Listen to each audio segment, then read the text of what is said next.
Hi, everyone. We are talking about 6 ways to handle negative people. And you're going to be able to apply these strategies both at work and at home.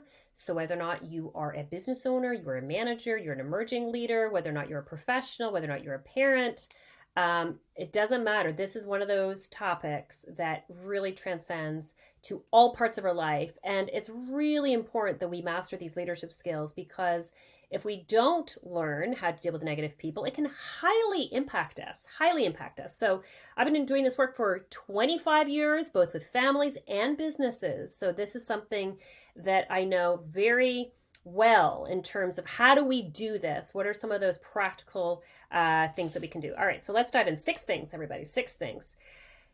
The first one is, I'm going to start off with the first one that's actually the hardest, okay? The first one is to practice empathy.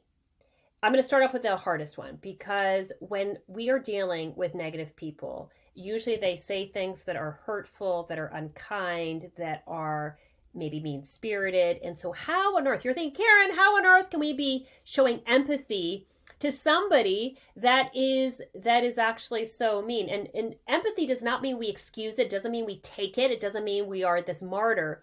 What it means is that we try to put ourselves in the shoes of somebody else and try to understand why are they acting that way. And when people are really negative, you know what it is? If you see my TED Talk, you will know this.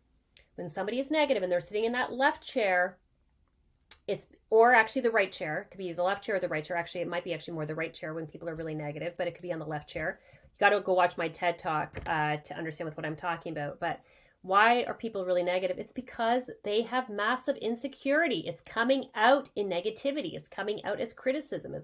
And so all of that junk that they project, it's because of how they are feeling. Okay. And so it is really important. First, I told you we're going to start off with the hardest one. You really want to make sure that you try to empathize. Okay, why are they doing this?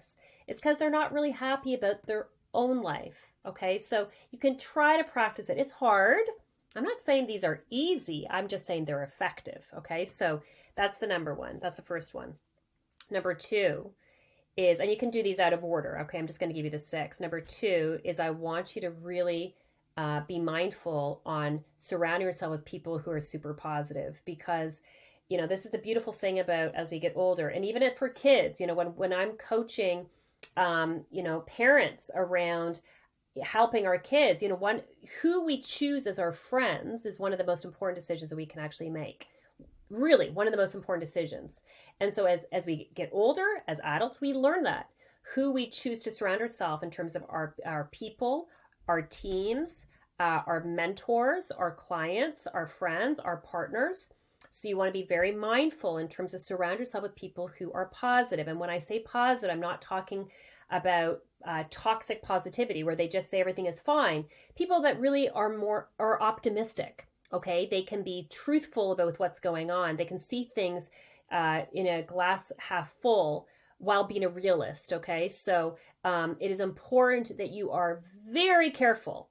Very careful. And in fact, I would actually say we work with a lot of very successful business owners around the world. And the higher level they go up, the more success they find. One of the common themes that we see is that their circle gets smaller and they become more careful and selective in terms of who actually they're surrounding themselves with. So you want to be very careful on who you're actually surrounding yourself with and making sure that they are positive, they're optimistic. They're going to give you maybe some tough love sometimes, but they are going to be positive and really kind of fill your bucket, your emotional bucket. That's really important. Okay, so that's number 2. And by the way, if you like this comment or if you like this video, make sure you subscribe to our YouTube channel. We love to give wonderful, helpful videos for you, leadership content that really help you achieve success both at work and at home. That's what our mission and focus is to do. So make sure you subscribe and check out our other videos. We've got lots of other videos on YouTube. So make sure you check out some of the other the topics that you would love to learn about actually as well. Because it's a big topic. Leadership development is a huge topic. So you'll find that different videos tackle different topics. Okay, where was I? All right. Number 3, here we go. Number 3 is practice self-care. So, you know, I talked about empathy. I talked about surrounding yourself with, well, we got to make sure that we're taking care of ourselves. You know, this is something that we can all do. We can control our self-care. So ask yourself, what are you doing for your self-care? What are you doing to fill your own bucket? So yes, while it's lovely to surround ourselves with other people that can help fill our bucket, we got to make sure that we're filling our own bucket. So how are you filling your own bucket? What are you doing in terms of actually your self-care? Okay, so that's number 3. Number 4, I know this one's a little harder, but I want you to try to not take it personal. Remember with what we talked about at the very beginning with the empathy, when people are really difficult and they're negative, it's because they're not really happy. So this has nothing to do with you. This has nothing to do with me.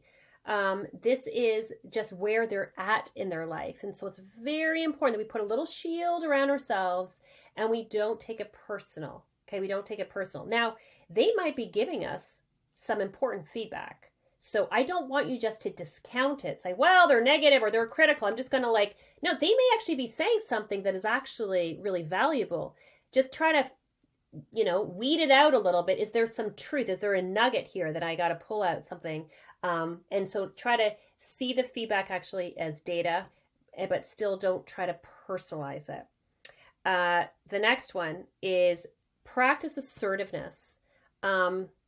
Assertiveness is one of the parts of leadership emotional intelligence. And that is what, as a company, that's what we focus on. That's what we specialize in. If you want to get your own leadership scorecard for free, just write in the comments below, say yes, and somebody from our team will actually send that to you, because it's a really great way to start evaluating, self-assessing your own leadership skill. And assertiveness is or communication is one of the 5 core skills that we actually encourage everybody to develop. So assertiveness is being able for you to stand up for yourself, but in a kind, respectful way. So using language like I think, I feel, I need, I appreciate, I value, I'm curious, I'm confused. You're standing up for yourself, but in a strong, assertive, kind way. And so if somebody is really negative, sometimes we need to make sure that we are holding our ground and asserting ourselves. It doesn't mean we have to do it every time. And I'll talk about that in the last one, but you want to make sure you've got that tool in your toolbox, that you know how to assert yourself when you need to be assertive. Assertive is a very important skill for all ages, for work and actually at home. Last one is you want to set boundaries and really limit your exposure in terms of how often you're seeing this person. It's going to be different if it's a coworker, or if it's a neighbor, if it's a family member. It's going to be a little bit different, but you want to make sure that you limit and set your boundaries on how much you're actually with that person. Again, that kind of goes back a little bit to the self-care, but if it's somebody who's really negative, then sometimes people just respond via email, or sometimes they may not respond, they may not call the person back right away. Maybe they wait like 2 or 3 days.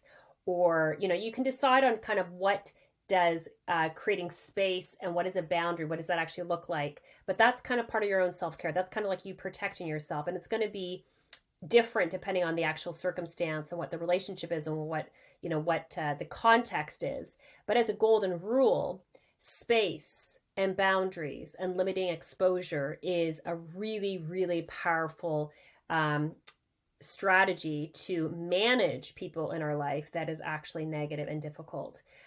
So those are a few. I could go deeper in all the above, but I'm hoping that you are feeling inspired and you're feeling equipped. That's always my goal when I do these videos, is you've got a little bit more insight and tools in your toolbox on how to respond with negative people. As I said before, make sure you like our YouTube channel. If you've got an idea with a topic you would like us to cover, make sure you share it as well. We would love to see. You can put that actually in the comments below, and hopefully I will see you at one of our other videos.